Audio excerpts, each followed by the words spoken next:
Desa kecil itu sunyi. Hanya ada suara dedaunan yang bergoyang dan sesekali kokok ayam yang lelah oleh panas siang.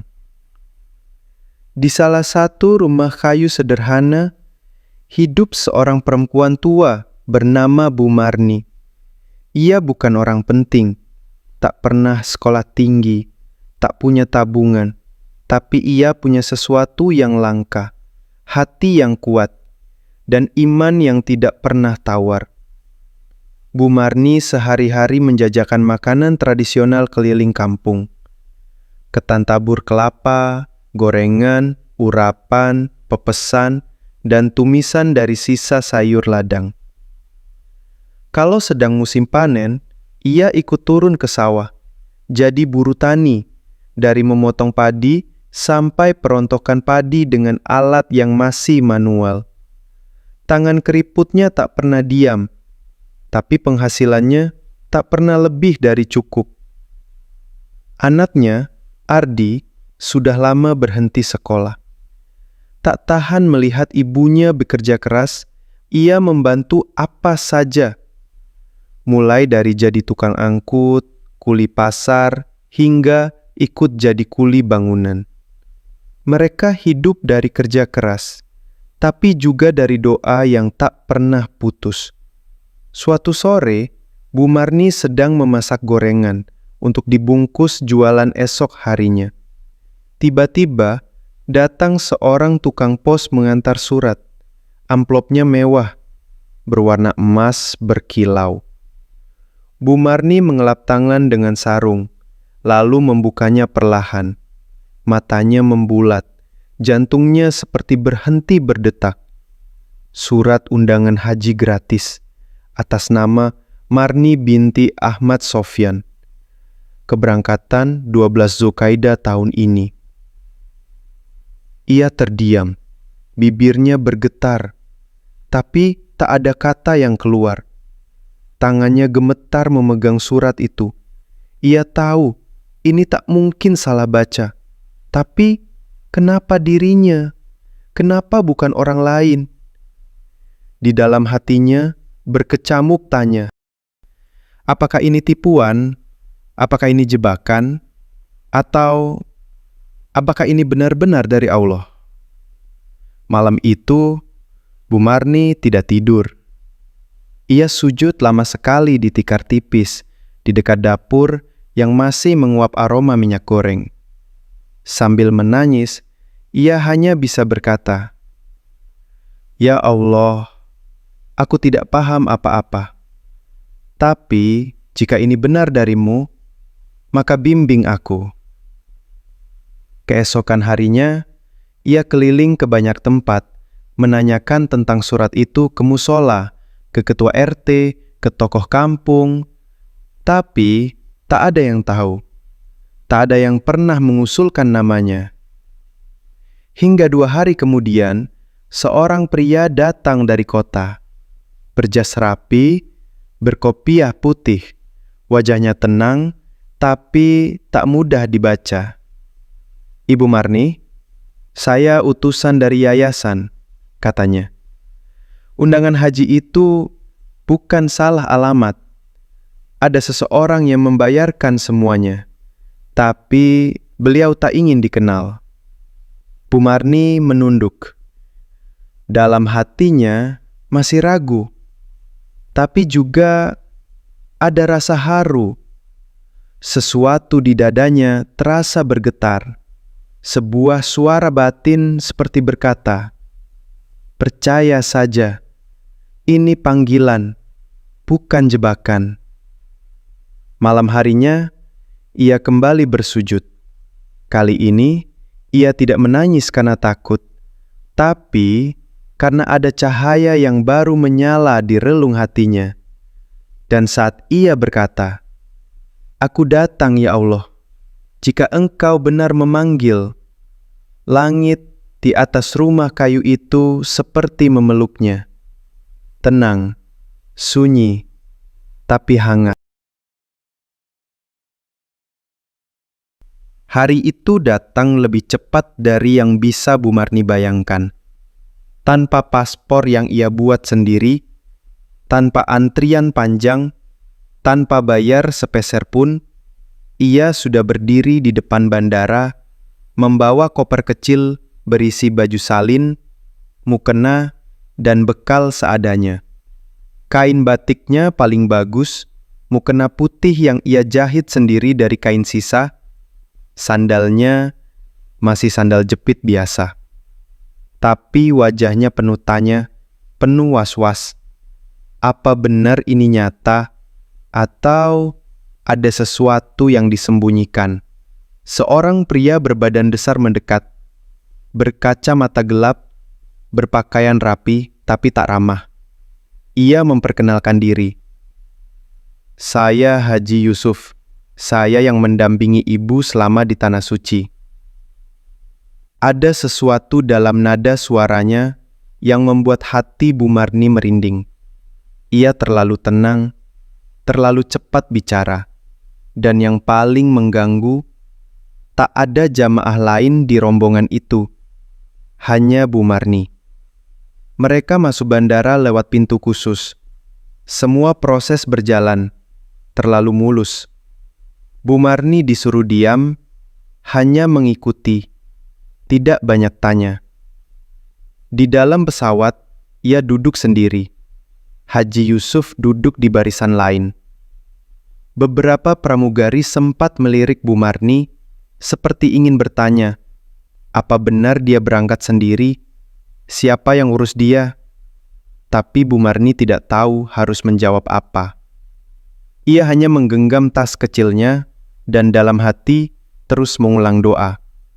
Ya Allah, jika ini perjalanan yang salah, tolong hentikan sekarang. Tapi jika ini darimu, maka jagalah aku. Pesawat pun lepas landas, membawa tubuh renta itu menembus langit malam. Seketika dunia kampungnya terasa jauh, dan kini ia sendirian dalam perjalanan yang tak pernah ia rencanakan.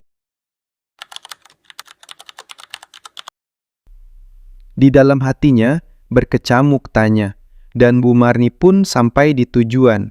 Setibanya di Jeddah, mereka naik mobil travel tanpa nama. Bukan rombongan bus resmi, tak ada petugas Kemenat, tak ada koper bertanda. Semua terasa seperti perjalanan rahasia. Di hotel, ia diturunkan begitu saja. Kamar kecil dengan 2 ranjang, tapi Haji Yusuf tidak ikut menginap. Ia hanya memberi kunci dan berkata, besok subuh kita mulai ibadah, jangan kemana-mana. Kemudian pria itu menghilang, dan Bu Marni sendiri, di negeri orang, di kota suci, tanpa tahu siapa yang membawanya dan siapa yang akan menjaganya. Tapi malam itu, ia kembali bersujud, dan di antara linangan air mata dan rasa takut yang mendalam, ia berkata lirih, Ya Allah, Engkau tidak pernah salah pilih tamumu. Maka, jika aku di sini bukan karena manusia, bimbing aku, tuntun aku, lindungi aku. Di luar, suara azan menggema dari Masjidil Haram, dan untuk pertama kalinya, Bu Marni sadar bahwa mungkin ia memang tidak diundang manusia, tapi ia dipanggil langsung oleh langit. Subuh pertama di Mekah, langit masih gelap, udara hangat namun menenangkan. Bu Marni terbangun oleh suara azan yang menggema dari Masjidil Haram. Ia menatap jendela sempit kamar hotel itu. Samar-samar terlihat cahaya lampu kota suci. Tapi ia sendiri tak tahu di mana tepatnya, tak tahu kemana harus melangkah. Pukul 5 pagi, Haji Yusuf datang mengetuk pintu. Tanpa banyak bicara, ia mengantar Bu Marni ke pelataran Masjidil Haram. Tapi bukan lewat pintu jamaah biasa, melainkan lorong kecil di belakang hotel, lalu masuk lewat akses yang tak ramai. Setibanya di dalam, Bu Marni menatap Ka'bah untuk pertama kalinya. Tubuhnya menggigil, Air matanya langsung tumpah. Ya Allah, jadi ini sungguhan. Aku di sini. Aku benar-benar di sini. Ia tak kuasa bicara, tak bisa bergerak. Seolah jiwanya menggantung di antara dua dunia, antara tipu daya manusia dan takdir dari Tuhan. Haji Yusuf mendekat. Bu, kita tawaf sekarang. Ikuti saya saja, jangan menoleh kemana-mana. Suara itu tegas, tapi matanya seperti menyembunyikan sesuatu. Mereka mulai mengelilingi Ka'bah. Di tengah lautan manusia, Bu Marni seperti tersesat. Tapi anehnya, setiap langkahnya terasa ringan, seolah bumi ikut membawanya mengelilingi rumah Allah. Tiba-tiba, seekor burung kecil terbang rendah di atas kepalanya, mendarat sebentar di pundaknya, lalu terbang lagi. Ia berhenti, menoleh ke atas, tapi tak ada yang lihat. Apa itu hanya halusinasi atau tanda dari langit? Haji Yusuf menegurnya. Jangan berhenti, jangan berpikir aneh-aneh, fokus saja. Nada bicaranya mulai kasar, dan Bu Marni mulai merasa ada yang salah. Tapi ia diam, ia tahan semuanya dalam dada. Karena ia percaya, Tuhan pasti sedang mengujinya. Selesai tawaf, ia dibawa ke tempat sa'i. Tangga kecil, sempit, lalu masuk ke jalur yang sepi. Bukan rute jamaah biasa, tak ada petugas, tak ada kamera. Bu Marni mulai curiga, tapi ia terus membaca zikir. Lafaz-lafaz yang ia hafal dari kampung dulu, kini menjadi senjatanya satu-satunya. Hasbunallahu wa ni'mal wakil. Dan saat langkahnya semakin lemah, ia merasa seperti ada yang mengawasinya dari jauh. Bukan manusia, tapi sesuatu yang membuat bulu kuduknya berdiri. Dalam sepi itu, ia menunduk dan berkata dalam hati, "Ya Allah, aku tidak tahu siapa di sebelahku, tapi aku tahu Engkau selalu bersamaku."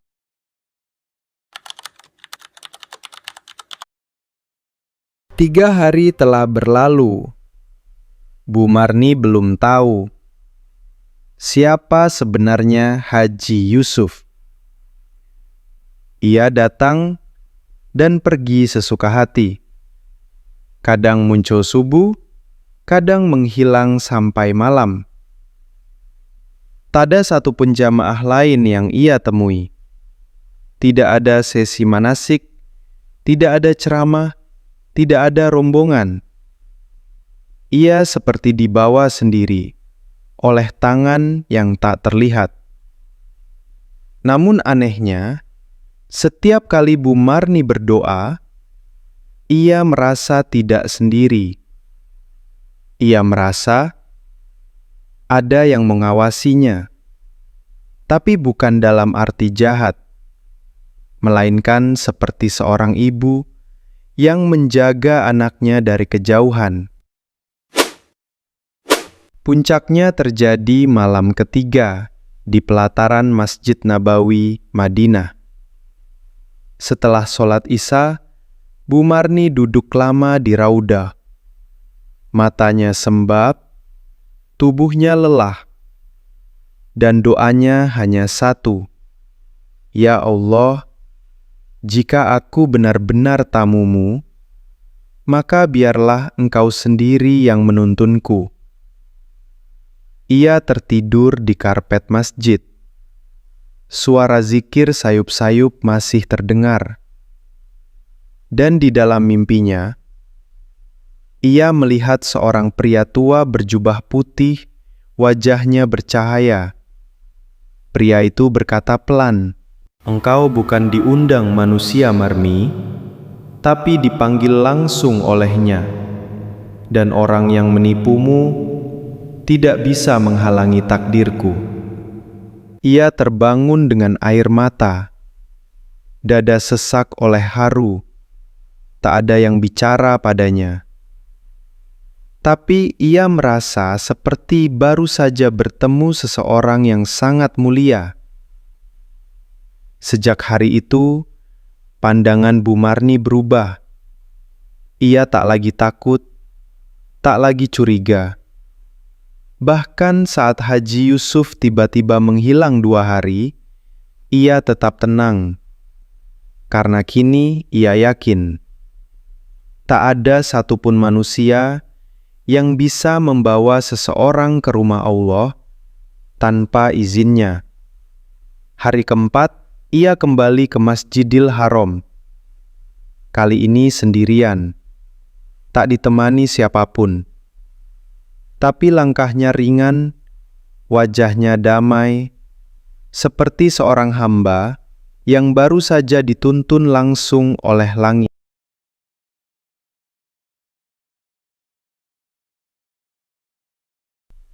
Udara pagi terasa lebih sunyi dari biasanya. Bu Marni baru selesai salat duha di pelataran masjid saat seorang petugas haji menghampirinya. "Bu, maaf, ibu dari rombongan mana?" Pertanyaan itu mengagetkannya. Ia hanya menjawab gugup, "Saya ikut Haji Yusuf." Petugas itu terdiam sebentar. Wajahnya berubah, lalu ia berkata pelan, "Ibu, nama itu sedang dicari banyak orang. Kami sudah laporkan ke pihak keamanan. Dia membawa banyak calon jamaah tanpa jalur resmi. Diduga menipu." Bu Marni tercekat. Dunia di sekelilingnya terasa bergoyang. Menipu? Tapi dia yang mengantar tawaf, yang memberi kamar hotel, yang memegang tiket. Apakah semua itu palsu? Petugas memintanya ikut ke pos. Di sana Bu Marni diminta menunjukkan dokumen. Anehnya, semua datanya terverifikasi resmi. Ada visa haji, identitas, nomor kloter, semuanya sah. Tapi tak ada satupun yang mencatat nama Haji Yusuf sebagai pembimbingnya. Sementara itu, berita penangkapan seorang calo haji ilegal mulai menyebar. Wajahnya terpampang di layar TV kecil di ruang tunggu pos. Dan benar, itulah dia, Haji Yusuf. Wajah yang ramah, tapi penuh kepalsuan. Bu Marni menatap layar itu lama. Tapi tidak ada amarah, tidak ada dendam. Ia justru terdiam, lalu tersenyum samar. Jadi benar, manusia bisa menipu, tapi Allah tetap menepati janjinya. Ia tidak tahu siapa yang membayar haji ini. Ia tidak tahu dari mana dokumen itu keluar. Ia hanya tahu satu hal. Ia telah sampai. Ia telah diundang. Ia telah menyentuh Ka'bah dengan tangannya sendiri. Petugas memintanya tetap melanjutkan ibadah. Kini Bu Marni bergabung dengan rombongan resmi, dipandu oleh pembimbing asli, diberi tempat dan bimbingan yang layak. Tapi dalam hatinya, ia tahu, bukan rombongan yang membawanya ke Mekah, tapi takdir. Takdir yang bahkan bisa memakai tangan seorang penipu.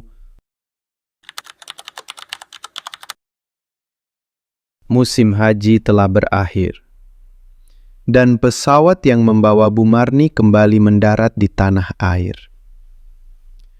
Di desa kecil itu, kabar kepulangannya sudah menyebar. Tapi tak ada yang benar-benar percaya. Masa iya Bu Marni ke Tanah Suci? Dia kan cuma penjual gorengan. Namun pagi itu semua terjawab.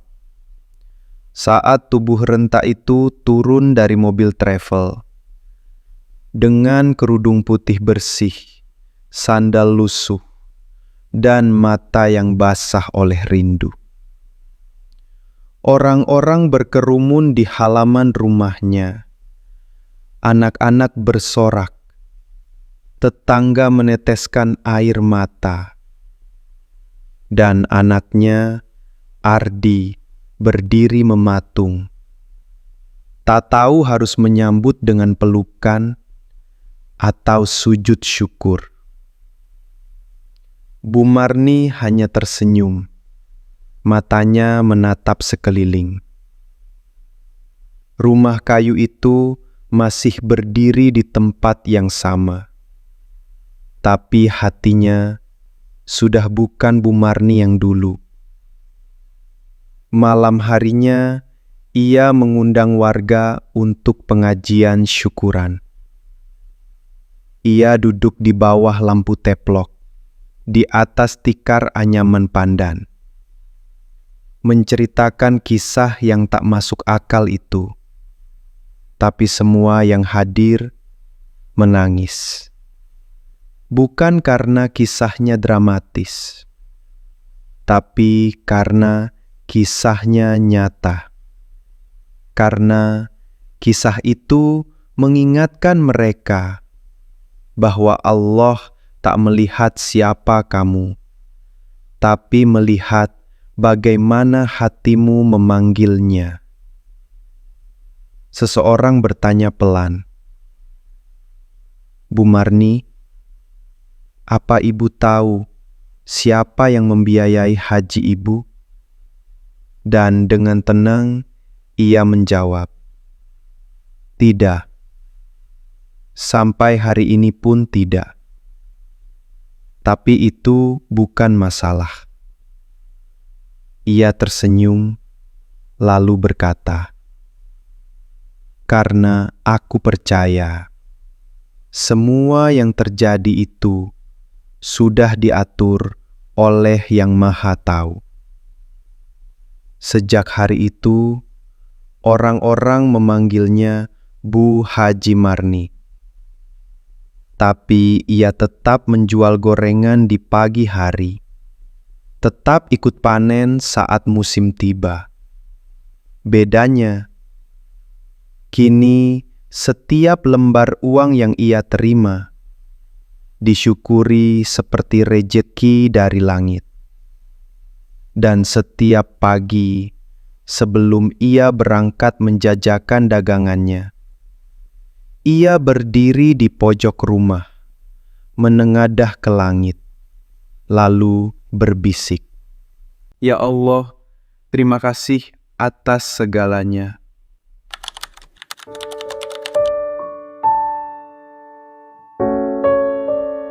Sahabat semua, di akhir cerita ini, mari kita flashback sebentar tentang kisah ini.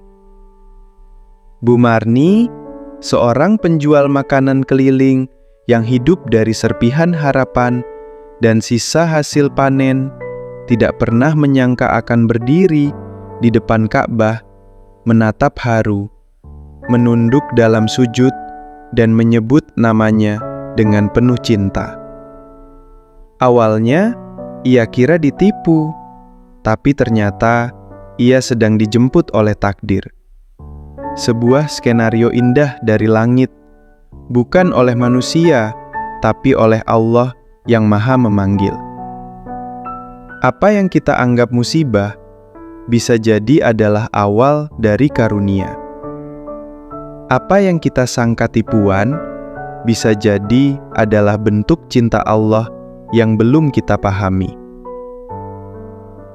Cerita ini bukan hanya tentang Bu Marni, tapi tentang kita juga. Tentang harapan yang jangan pernah kita padamkan, dan keyakinan bahwa Allah tak pernah tidur atas doa hambanya. Tak ada yang tahu bagaimana cara Allah memanggil hambanya ke tanah suci. Kadang melalui rezeki yang melimpah, kadang melalui air mata, kesabaran, dan jalan yang tidak pernah kita duga. Sahabat, terima kasih sudah menonton cerita ini sampai akhir. Semoga bermanfaat dan banyak hikmah yang bisa kita petik.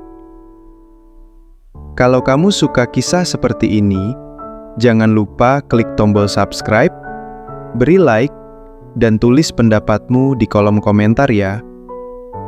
Karena dukungan dari kamu adalah semangat buat channel ini terus tumbuh dan menghadirkan lebih banyak cerita yang menyentuh hati dan membuka mata. Assalamualaikum warahmatullahi wabarakatuh.